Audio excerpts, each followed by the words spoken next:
Good morning guys! Welcome to Vlogmas Day 19.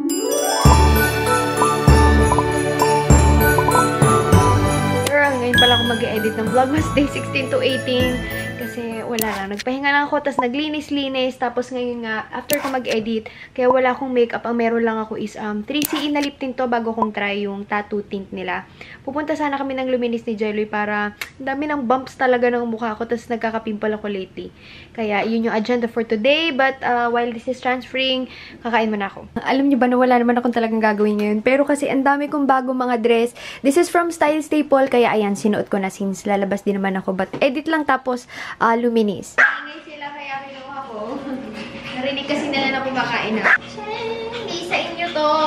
Sorry na lang mga beshi. Ha ha. Ay, ayaw. Men, kanino tong Chocomalos? Kanino tong Chocomalos? Window.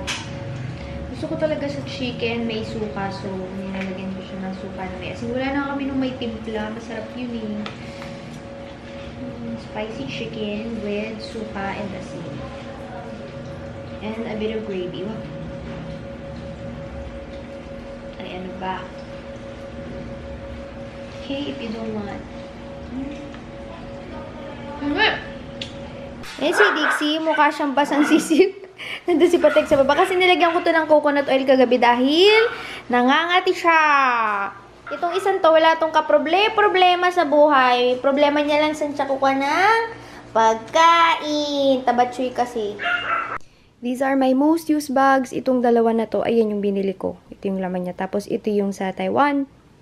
Pero ibabalik ko sila para yung iba naman yung mailabas ko. Kasi kailangan pag leather na i-air out sila para hindi sila madaling masira. Remember this one guys, ito yung binili ko from Korea, pero nilagyan ko siya ng Hermes na Twilly. Ayan, kasi yung kulay nung kanyang handle, syempre hindi naman lagi malinis yung kamay ko, ganito. So feeling ko, mabilis siya magdudumi. So dyan ko na lang siya nilagay.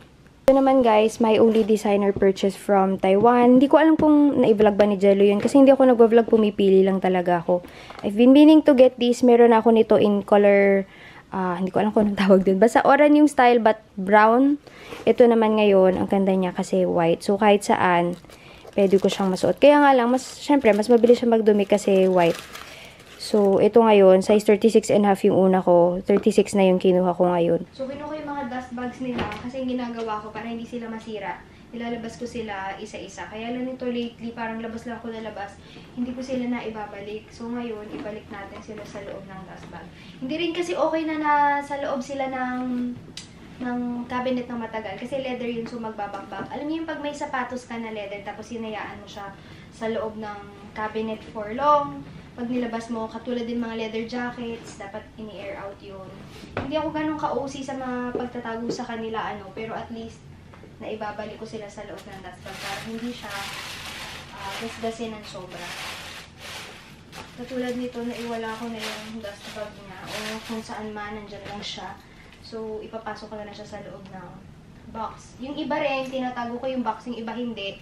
Depende sa mood, tsaka depende sa laki. Pag masyadong malaki, tas maliit lang naman yung bag, tinatapon ko na lang.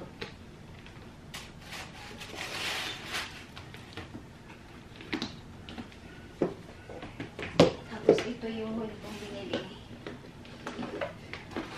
Akala ko hindi ko magagamit to eh. Pero nagagamit ko rin naman siya, no? Ang cute-cute pa. Minsan kasi, sa paglaki ng dala ko ng bag, basta, ang pansin ko laging napupuno eh.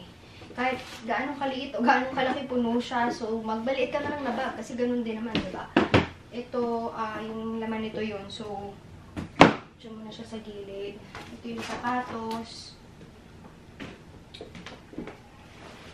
Meron din ako mga bags na pinagawa ng mga bag puff, katulad ng mga ganitong bag. Slouchy siya, diba? So, paggawa ka na lang ng ganito. Medyo mahirap nga siya ipasok sa loob, pero at least, protected yung bag mo. O, diba? Ay, di mas magandang i-store ng ganyan siya. O, ayan. May shape na siya. Tapos saka mo ibabalik dun sa dust bag niya. Yung mga luma kong bag, lahat sila halos may bag puff. Pero yung mga late ko lang na binili, wala. Kasi isang batch ko pinagawa yung backpack niya.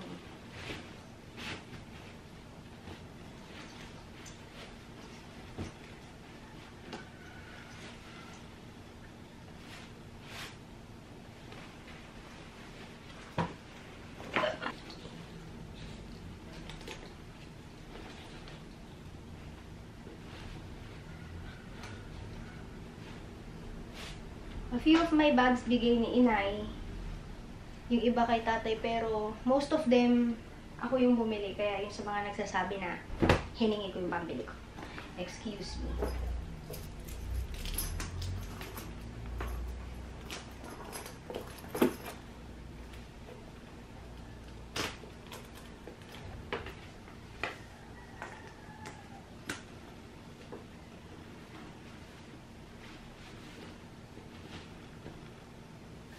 So, ito yung isang portion na lagayan ko ng bag, guys.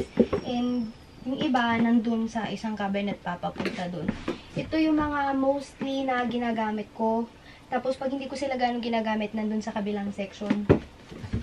And, ginagawa itong bahay, hindi ako nag-alat ng, kasi kasama ko sa nag-design, nag-alat ng space for my closet. Kasi nga, wala lang.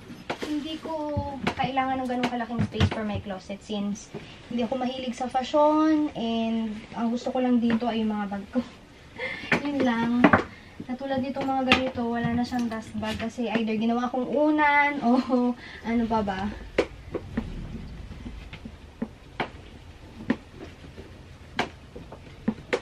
Pag pwede siyang pagpatungin, pinagpapatong ko. Pero mas maganda sana kung may sarili siyang like pwesto. Hindi kasi ako ganun ka-OC when it comes to mga ganito. Ay, ano nito.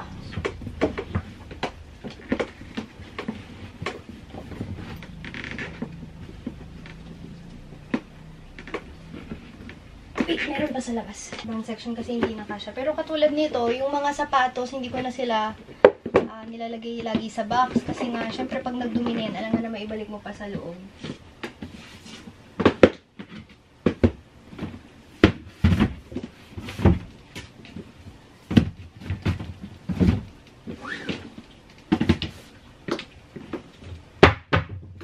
So, if it doesn't fit here, nilalagay ko siya dito sa side na to. Sorry, hindi ko pinapakita lahat kasi alam niya naman yung ibang tao. Pag pinakita mo, akala nila kung ano na. Kung bakit may pinapakita, yung iba nandyan, yung mga boxes, meron din dito sa side na yan, tsaka yung iba dito pa. Iwan ko lang dito sa labas, ito, and yan. So, ito para magamit ko siya. Itong dalawa naman. Lagi kong pinagpapalit-palit kasi mas madali silang gamitin. Hindi na kami makakapag-facial kasi nasira yung aking external. Grabe. Alam nyo kanina, sobrang kabadong-kabadaw ko. Ayan, nag-export na. Kasi kanina, namamatay talaga yung laptop ko kasi nagta-turn off siya. Tapos pag binuhay ulit, magta-turn off after ilang seconds. So, yung ginawa ko, in-isolate ko kung alin yung problema. Kung yung software ba mismo na Final Cut or yung external. It seems to be na talagang yung aking external. Kasi nung tinanggal ko siya, okay, hindi na siya nag-off ulit. Nakapag-edit ako. So ngayon guys, ang gagawin ko na lang, mag-upload ako dun sa malapit kina Jelly kasi mabilis yung internet dun. Then bibisitahin ko si Mainchi kasi ang alam ko, aalis siya mamayang gabi, babalik siya dito sa bahay. Instead na magbantay siya sa bazaar, kasi sa umaga si Ate Ichi, sa gabi si Main, magpapak siya. So baka tumulong ako. Come here, come on, tikara! Ay nako, ganyan yan. Ang hirap laging palabasin ka. Sino mo? Sige, dito ka. Lily, baba ka. Show yourself. I'm going to show you how to lure in a PG dog. Tikaro!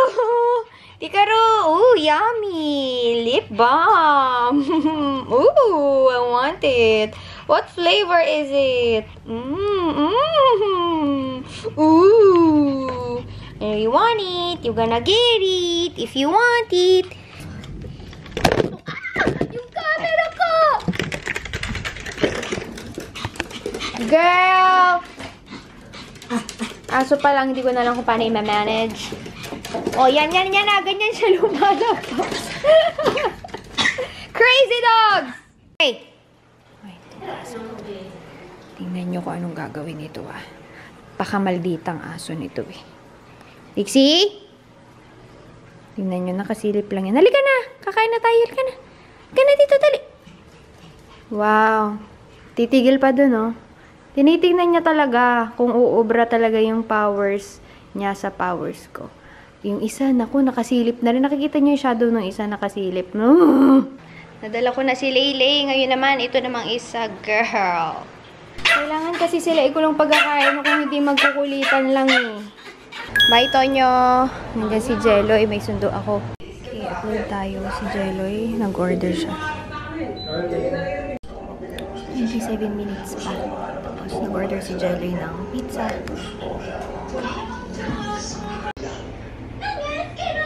Korean gari ngayon ha.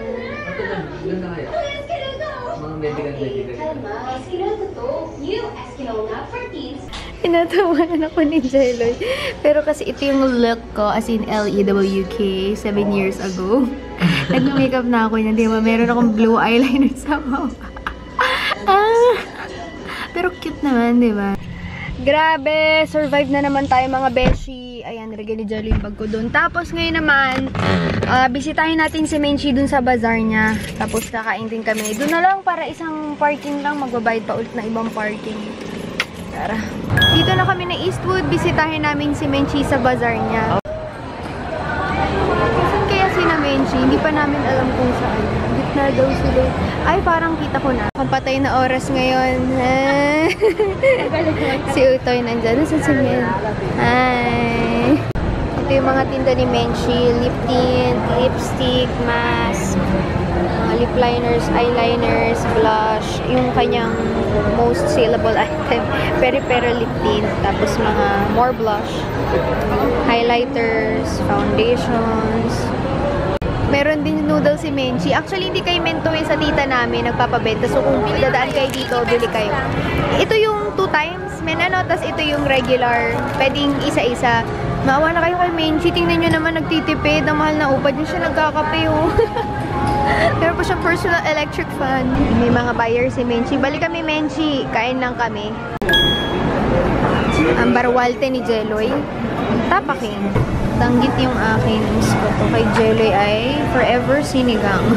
Yun na lang lagi yung order nito. That's my boy. Nanood ng vlog.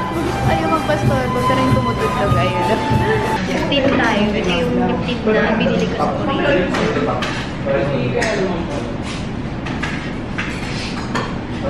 ganda diba?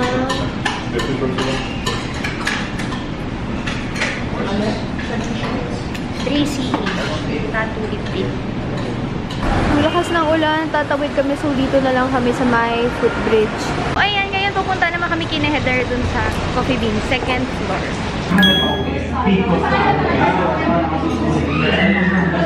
Ang tamis kasi niya, so lagyan natin yun. Gusto ko yung makulo. Hi guys. Ayoko kasi ng sobrang matamis na iced tea, kaya humingi ako lagi na isang mug na ano. Hindi po ako patay gutom. Pinapakimpis. Ano po yan? Hacks. Hacks po ito para hindi kayo diabetisin. Gawin yung dalawa yung cup ninyo. Gusto ko kasi yung ano na yung essence na lang yung lasa. Actually, tubig na lang. Nag-ice tea pa. Gusto mo ganito? Doon. Limit na lamig Dito ka kasi si maglaro. ate girl. Oh, naka-ano. Dito mo Nakalaki. Bye, girl! Bye. Eh, ba't ikaw yung lumingon? Bye, girl! Nandun siya eh. Hindi kita eh. Ito yung lumingon eh. Yung isang girl. Bye, guys. Ayan, nagre-record na. So, that is it, guys. I'll be ending today's vlog. And, ano bang dapat na question ko for today? Kasi dapat ngayon yung first question for the giveaway. Ito na lang, guys, para walang kahirap-hirap. Anong country yung una ko na-visit na first time ko lang mag-isa? Tapos, ano yung gusto nyong country na makita next on my vlog? Huwag pala mo naman may budget papunta kung saan man sa mundo. Ganun lang kasimple, mga beshi. So, 2 countries yung magiging sagot nyo in the info box below. Tapos, ira-randomize ko na lang. Pero, I'll be reading all of your comments para naman meron akong guide kung ano yung gusto nyo makita for my next content. I won't be doing travel vlogs lagi, guys. Kasi, syempre, mahal talaga mag-travel. Just a guide for me. Basta let me know in the comment section below. Tapos, naglalagay lang ako sa buhok kasi feeling ko sobrang ganda yung buhok ko sa pag-shampoo araw-araw. Kasi pag nandun lagi, pag nagta-travel. Guys, please do not forget na limited yung sizes natin for the boots. So, for today, comment lang if you are a size 7. So, si size 7, ganito yung color na available. And you'll also be getting Huda Beauty items. So, ito yung mga items na makukuha nyo from Huda Beauty. These are 4 pieces. Nagdagdag pa ako na isa. So, meron tayong isang Huda Beauty na lip strobe. Tapos, yung liquid matte na lipstick. What else? Tweezers, lashes. This is in Farah number 12. And lastly, this Huda Beauty Solstice Collection. Yung 4 na peraso. And, ano pa ba? BLK Cosmetics. So, kay BLK Cosmetics, alaman nito each of the makeup items in their collection. So, 1 piece for each. Good luck sa mga sasali. Thank you so much for watching and see you on my next video. Bye!